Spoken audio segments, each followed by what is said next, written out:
Hello दोस्तों, जियो गुरुजी classes में आपका स्वागत है। मैं रोहित शर्मा। सब्जेक्ट अपना ज्योग्राफी। जैसे कि टॉपिक अपना चल रहा था उत्तर पश्चिम मरुस्थल से संबंधित जो अन्य महत्वपूर्ण जो बिंदु है उसी पे हम चर्चा कर रहे थे। आगे की ओर हम देखते हैं वो कौन कौन से बिंदु है जो एग्जाम को देखते हुए इंपॉर्टेंट माने जाते हैं। ठीक है, तो टॉपिक अपन डालेंगे उत्तर पश्चिम मरुस्थल प्रदेश से संबंधित महत्वपूर्ण बिंदु देखेंगे। महत्वपूर्ण बिंदु के अंतर्गत सबसे पहला बिंदु जो हम लेंगे वो लेते हैं पीवणा। ठीक है, पीवणा क्या होता है देखते हैं। सबसे पहला बिंदु डालेंगे अपन पीवणा। देखिए, अन्य महत्वपूर्ण में क्वेश्चन पूछे जाते हैं और ये जो मैं बताने जा रहा हूं आपको, ये क्वेश्चन ऐसे हैं जो कि एग्जाम में आप उठा के देखना, ये क्वेश्चन आपको मिलेंगे। तो सबसे पहला बिंदु मैंने आपको डाला पीवणा। पीवणा क्या होता है? देखिए, पीवणा शब्द जो है ये मरुस्थल से संबंधित है और मरुस्थल में पाई जाने वाली एक सांप की प्रजाति है। ठीक है, मरुस्थल में पाई जाने वाली सांप की प्रजाति। ठीक है, ये क्या है? सांप जो सर्प होता है, स्नेक जिसे बोलते हैं, सांप की जो प्रजाति है उसको हम पीवणा कहते हैं। ठीक है, को पीवणा कहते हैं। अब मैं आपको बता दूं, ये जो पीवणा सांप होता है, जो प्रजाति है, ये इसका जो रंग होता है वो होता है कैसा? पीला। कैसा रंग का होता है? यह पीले रंग का, पीले रंग का होता है, जो रेत के समान रंग जैसा है। मतलब क्या? रेगिस्तान के अंदर जो मिट्टी का जो रंग होता है, मिट्टी का रंग कैसा? मिट्टी का रंग जो होता है वो कैसा होता है? पीला होता है। रेतीला जो भाग होता है वो पीला जैसा ही दिखाई देता है अगर दूर से देखे तो उसका कलर पीला होता है और इस पीले रंग की वजह से कई बार तो वो रेगिस्तान में नजर ही नहीं आता। और दूसरी बात बताऊं आपको मैं, इस सांप को, इस प्रजाति को फूकनी, ठीक है, फूकनी सांप के नाम से भी जाना जाता है। अब मैं बता दूं आपको, फूकनी सांप क्यों बोलते हैं इसको? इसलिए कहते हैं तो कई बार ये जो बस्ती होती है, गांव के लोगों के जो घर होते हैं, वहां पर अगर मान लीजिए कोई व्यक्ति सो रहा है तो वो क्या करता है, चढ़ के और सीने पे आके बैठ जाता है। मतलब यहां पर सीने पे बैठ जाता है और व्यक्ति के सांस में अपनी सांस की फूंकार देके उसके अंदर जहर प्रवेश करवा देता है। जब जहर प्रवेश हो जाता है तो वो जब सुबह सूरज की जो पहली किरण होती है, वो पहली किरण जब हमारे गर्दन पे, जहाँ पर आपका श्वसन क्रिया के माध्यम से जो गया है जहर, जैसे ही पड़ता है तो वहाँ पर एक फोड़ा हो जाता है और फोड़ा फटने के बाद में वो जहर जो होता है पूरे शरीर के अंदर फैल जाता है और इस तरीके से व्यक्ति की मौत हो जाती है।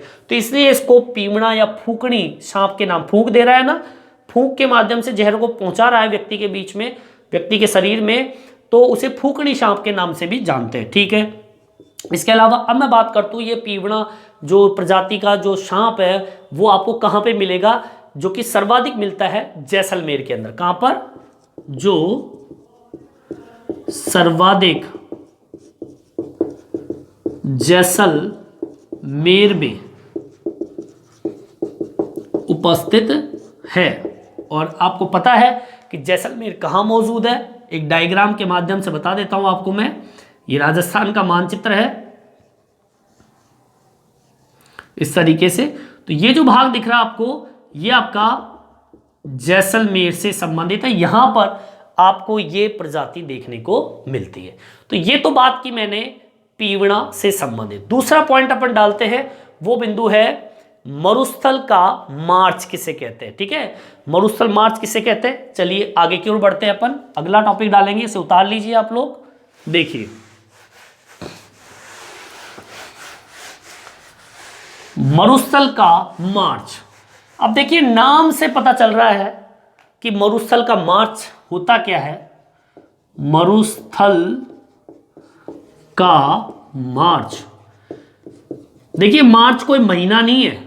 मार्च का मतलब होता है आगे की ओर बढ़ना। हम करते हैं ना, मार्च करते हैं, लेफ्ट राइट का मतलब क्या होता है, मार्च करना आगे की ओर। जो आर्मी हम लोग भी मार्च करते हैं, आगे की ओर बढ़ना, मार्च शब्द वो है। देखिए राजस्थान जो है उसमें जो मरुस्थलीय भाग देखें तो मरुस्थल का आगे की ओर बढ़ना। ठीक है ना, जैसे मान लीजिए रेत आपकी यहां तक है, ये मरुस्थल है। अब ये मरुस्थल आगे की ओर बढ़ रहा है, ये रेत यहां हो गई, फिर यहां हो गई, फिर रेत आगे की ओर, मरुस्थल बढ़ रहा है। इस कंडीशन को हम बोलते हैं मार्च। किसका मार्च, मरुस्थल का मार्च। इसको हम एक शब्द और पुकार सकते हैं, मरुस्थलीकरण। मतलब करण शब्द कहां लगता है, जहां पे विकास होता है। ठीक है, मतलब किसका विकास, मरुस्थल का विकास। तो मतलब मरुस्थल का जब आगे की ओर बढ़ना होता है उसे मरुस्थलीय मार्च कहते हैं, या मरुस्थलीकरण के नाम से इसको जानते हैं। ठीक है, तो इसकी हम डेफिनेशन डाल देते हैं।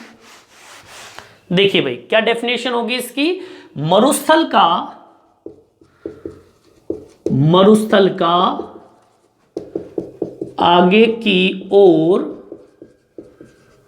बढ़ना। ठीक है, मरुस्थल का आगे की ओर बढ़ना, मरुस्थलीकरण या मरुस्थल का मार्च कहलाता है। ठीक है, चलिए इसमें आगे की ओर बढ़ते हैं। देखिए राजस्थान अब बढ़ कहां रहा है ये भी देख लेते हैं कि राजस्थान बढ़ किधर रहा है। बढ़ इधर रहा है जो राजस्थान से हरियाणा। ठीक है, राजस्थान से हरियाणा की ओर आपका मरुस्थल का क्या हो रहा है, विकास हो रहा है, सर्वाधिक की ओर सर्वाधिक मार्च हो रहा है। कैसे, देखिए इधर ये आपका राजस्थान का मानचित्र है। ठीक है, इस तरीके से राजस्थान का मानचित्र है। तो ये बढ़ रहा है राजस्थान से हरियाणा। तो ये जो भाग दिख रहा है आपको मरुस्थल, ये वाला भाग है। तो ये जो भाग है इस तरीके से यहां हम लिख सकते हैं मरुस्थल का मार्च। अब ये बढ़ किधर रहा है, उधर की ओर। ये इधर पड़ता है कौन सा, हरियाणा। तो मैं बोल रहा हूं हरियाणा की ओर सर्वाधिक मार्च हो रहा है मरुस्थल का। हम इसको इस तरीके से ले सकते हैं, ये भाग उत्तर का है, ये भाग दक्षिण का है, ये भाग पूर्व का है, ये भाग पश्चिम का है। तो इसमें हम इस तरीके से एक्सप्लेन कर सकते हैं, जिसकी दिशा, किसकी दिशा, मरुस्थल के मार्च की दिशा दक्षिण पश्चिम से कौन सी दिशा की ओर जा रहा है, उत्तर पूर्व की ओर। देख लीजिए दक्षिण पश्चिम, ये दक्षिण पश्चिम का भाग है। अब किधर जा रहा है, इधर की ओर, उत्तर और पूर्व। मतलब ये भाग किधर जा रहा है, इधर की ओर। मरुस्थल किधर बढ़ रहा है, इधर की ओर बढ़ रहा है, आगे की ओर हरियाणा की ओर बढ़ रहा है। तो बोलेंगे दक्षिण पश्चिम से उत्तर पूर्व की ओर मरुस्थल का मार्च हो रहा है। ठीक है, इसमें आगे की देखते हैं। देखिए मरुस्थल, जो मरुस्थलीय क्षेत्र है, मरुस्थल में सर्वाधिक योगदान जो है बरखान, जो है बरखान बालू स्तूप का होता है। जैसे कि मैंने आपको बताया था बरखान के बारे में, अर्ध चंद्राकार जैसी आकृति। कैसी आकृति, अर्ध चंद्राकार जैसी आकृति, इसे हम कहते हैं बरखान बालू स्तूप। मतलब रेत का जो टीला होता है उसकी आकृति इस तरीके से चंद्राकार जैसी, जिसे हम कहते हैं अर्ध चंद्राकार जैसी हो जाती है। और इसका योगदान मरुस्थल में सर्वाधिक है, इसको हम मेंशन करते हैं, इसको मरुस्थलीय क्षेत्र में कौन सा, बरखान, बरखान, ठीक है, बरखान बालू का स्तूप का योगदान सर्वाधिक है। ठीक है, तो इस तरीके से आपका मरुस्थल का मार्च, आप देखिए ये जो बालू का स्तूप है एक जगह तो स्थिर रहते नहीं है, ये कि आगे की ओर बढ़ते रहते हैं, जब बढ़ेंगे तभी तो मार्च होगा। ठीक है, तो ये टीले जो होते हैं वो अस्थिर अवस्था में होते हैं, जैसे जैसे हवाएं चलती है तो ये जो रेत के टीले जिसे हम बरखान कहते हैं, जो कि जैसलमेर के अंदर सर्वाधिक पाए जाते हैं, सबसे ज्यादा टीले पाए जाते हैं जैसलमेर में, तो ये अस्थिर अवस्था की वजह से एक स्थान से दूसरे स्थान पे बढ़ते रहते हैं और मरुस्थलीयकरण, मरुस्थल का विकास होता रहता है, आगे की ओर बढ़ता रहता है। ठीक है, चलिए आगे की ओर बढ़ते हैं अपन। अब अगला टॉपिक डालेंगे बालसन। ठीक है, बालसन क्या होता है उसको देखते हैं अपन। अब ये जो टॉपिक मैं बता रहा हूं आपको, ये एग्जाम में पूछे जाते हैं। आप पिछले कंपटीशन में जितनी भी एग्जाम हुई है उस एग्जामों में ये क्वेश्चन आपको मिलेंगे, 100% आपको मिलेंगे। देखिए बालसन, ये मैं वही टॉपिक बता रहा हूं जो एग्जाम में अधिकतर मात्रा में पूछे जाते हैं। देखिए बालसन क्या होता है, देखिए मरुस्थल में पर्वतों के बीचों बीच या मध्य में पाए जाने वाले जितनी भी झील होती है, झील सब जानते हैं जहां पे पानी स्टोर हो जाता है उसे झील कहते हैं, तो मरुस्थल में पर्वतों के मध्य पाए जाने वाले जल बेसिन कह दीजिए या फिर झील कह दीजिए, उसे हम बालसन कहते हैं। उदाहरण के तौर पर सांभर झील इसका एक महत्वपूर्ण उदाहरण माना जाता है, सांभर झील। ठीक है, तो लिखेंगे क्या, मरुस्थल के पर्वतों के मध्य जल बेसिन या झीलों को बालसन कहते हैं। ठीक है, क्या कहते हैं, बालसन। उदाहरण मैं लिख रहा हूं आपके सामने, कौन सा, सांभर झील। और सांभर झील कहां उपस्थित है, जयपुर के समीप। और मैं आपको बता दूं जयपुर ही नहीं, इसकी सीमा कुछ और जिलों के साथ में भी लगती है, जयपुर के साथ तो लगती है। ठीक है, अजमेर लिख देता हूं, जयपुर, अजमेर, और एक जिले का नाम और है वो है नागौर। ये 3 जिले,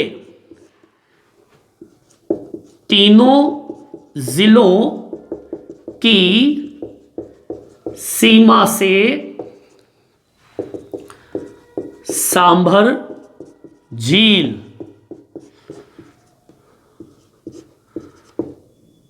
टकराती है, या कह दीजिए कि सीमा से लगती है। ठीक है, आगे बात समझ में, जयपुर, अजमेर, नागौर तीनों जिलों से या तीनों जिलों की सीमाओं से सांभर झील लगती है, और इस तरीके से ये बालसन जिसे हम कहते हैं झील, जो कि पर्वतों के बीच में उपस्थित है मरुस्थल के अंदर। ठीक है, चलिए अगला टॉपिक देते हैं अपन, थार मरुस्थल। देखिए ये भी एग्जाम में उतार लीजिए इसे आप लोग, थार का मरुस्थल, चौथा बिंदु आता है अपना, इसमें से भी क्वेश्चन कई बार पूछे जाते हैं। देखिए चौथा बिंदु है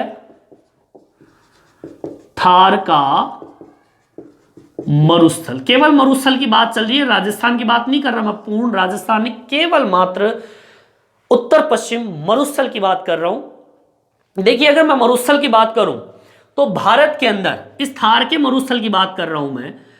अब थार का मरुस्थल आपको बता दूं मैं, एक तो आपका थार का मरुस्थल भारत में और एक है पाकिस्तान, क्योंकि ये थार का मरुस्थल भारत से ही अलग होकर पाकिस्तान में गया है। तो इसके कुछ भाग है, कितना भाग देख लीजिए। भारत में तो थार का मरुस्थल का परसेंट अगर देखें तो केवल नहीं, बहुत ज्यादा, 85%। ठीक है, 85% भाग थार मरुस्थल का है। ठीक है, भारत में 85% भाग थार मरुस्थल का है। और अगर मैं पाकिस्तान की बात करूं तो पाकिस्तान में केवल मात्र 15% भाग, पाकिस्तान, सॉरी इसको हम लिखेंगे 15% भाग थार मरुस्थल का है। ठीक है, अगर मैं थार मरुस्थल की बात करूं तो भारत और पाकिस्तान में थार मरुस्थल पाया जाता है, जिसमें भारत के अंदर तो 85% भाग थार मरुस्थल का है और पाकिस्तान में 15% भाग थार मरुस्थल का उपस्थित है। ठीक है, अब आगे की ओर चलिए। देखिए, इस थार के मरुस्थल को अगर हमें इंग्लिश वर्ड में देखें तो बोलते हैं इसको ग्रेट डेजर्ट। ठीक है, ग्रेट डेजर्ट ऑफ इंडिया के नाम से भी इसको जानते हैं। ठीक है, ग्रेट डेजर्ट इंडिया के नाम से भी, ऑफ इंडिया के नाम से भी जानते हैं। और इसका विस्तार जो है, इसका विस्तार भारत में 4 राज्यों में उपस्थित है। कितने राज्यों में? 4 राज्यों में। ठीक है, का विस्तार भारत में 4 राज्यों में है। देखिए भाई, 4 राज्य कौन से हैं? जिसमें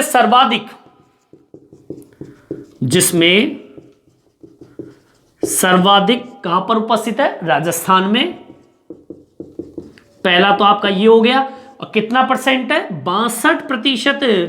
तो थार मरुस्थल राजस्थान में है। इसके अलावा जो थार मरुस्थल है वो है गुजरात में, हरियाणा में। ठीक है, गुजरात, हरियाणा और पंजाब में। कहां पर? पंजाब। ये 4 राज्य, स्टेट आपके ग्रेट डेजर्ट ऑफ इंडिया के विस्तार से संबंधित है। ठीक है, आगे की ओर बढ़ते हैं। देखिए, अगर मैं भारत और पाकिस्तान की बात करूं, भारत व पाकिस्तान की बात करूं और मैं पूरे डेजर्ट की बात करूं, राजस्थान को मिलाकर, जो कि राजस्थान में है, भारत में तो राजस्थान, हरियाणा और पंजाब और गुजरात, और पाकिस्तान की बात करूं तो मतलब भारत और पाकिस्तान हो गया। तो भारत और पाकिस्तान के अंदर 2 लाख किलोमीटर, कितना? 2 लाख मतलब,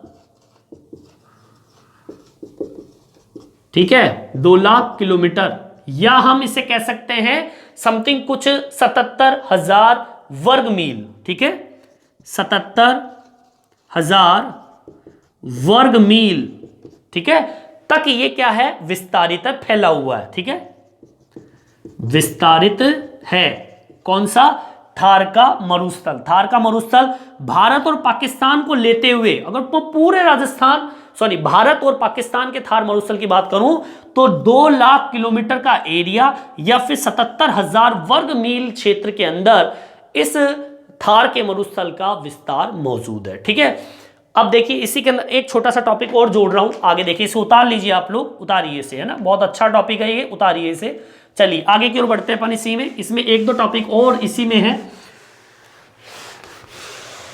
देखिए, इस थार के मरुस्थल की बात करूं तो अगर मैं विश्व की बात करूं तो विश्व के अंदर सबसे बड़ा मरुस्थल जो है, अगर सॉरी हमारे भारत की बात कर रहा हूं विश्व के अंदर, तो यह विश्व का 17वां सबसे बड़ा मरुस्थल माना जाता है। ठीक है, यह मरुस्थल विश्व का 17वां सबसे बड़ा मरुस्थल माना जाता है। 17वें नंबर का आता है हमारा स्थान, जो है वो 17वां है सबसे बड़े मरुस्थल के अंतर्गत। और अगर मैं बात करूं गर्म की अवस्था विश्व के अंदर, यह विश्व का 9वां, ठीक है, कौन सा स्थान है? 9वां सबसे बड़ा, ठीक है, सबसे बड़ा गर्म, मतलब 9वें नंबर पे आता है, जो कि सबसे बड़ा गर्म। अब इस गर्म को हम बोल सकते हैं, एक ज्योग्राफी लैंग्वेज में बोले, उपोष्ण कटिबंध, उपोष्ण कटिबंधीय, ठीक है, उपोष्ण कटिबंधीय मरुस्थल है। मतलब ये 90 नंबर के स्थान पे आता है। सबसे गर्म बड़ा उपोष्ण कटिबंध की श्रेणी में इसको डाला जाता है। और ये आपकी परिभाषा हो गई थार का मरुस्थल की। तो इस तरीके से मैंने आपको 4 पॉइंट आपको मैंने बताए, जो कि आपके उत्तर पश्चिम मरुस्थल से संबंधित अन्य महत्वपूर्ण बिंदु के अंतर्गत ये सबसे इंपॉर्टेंट टॉपिक माने जाते हैं। तो इस तरीके से मैंने आपको पीवड़ा, मरुस्थल का मार्च, बालसन और थार के मरुस्थल के बारे में बताया। हाँ, एक चीज और बता दूं आपको, जो पीवड़ा मैंने बताया था आपको, पीवड़ा जो सर्प होता है, एक प्रजाति होती है, 7 फीट लंबा होता है। कितना फीट लंबा होता है? 7 फीट लंबा माना जाता है। मैंने बताना भूल गया आपको, ठीक है। तो पीवड़ा, मरुस्थल का मार्च, बालसन और थार का मरुस्थल, ये 4 बिंदु आपके सामने मैंने दिखाया, आपको बताए, एक्सप्लेन किया, आपको समझ में भी आया होगा, ठीक है। इस वीडियो में इतना ही। ये वीडियो आपको कैसा लगा मेरे कमेंट्स बॉक्स में डाल के जरूर बताएं और मेरे चैनल को सब्सक्राइब जरूर करें। इस वीडियो में इतना ही, धन्यवाद।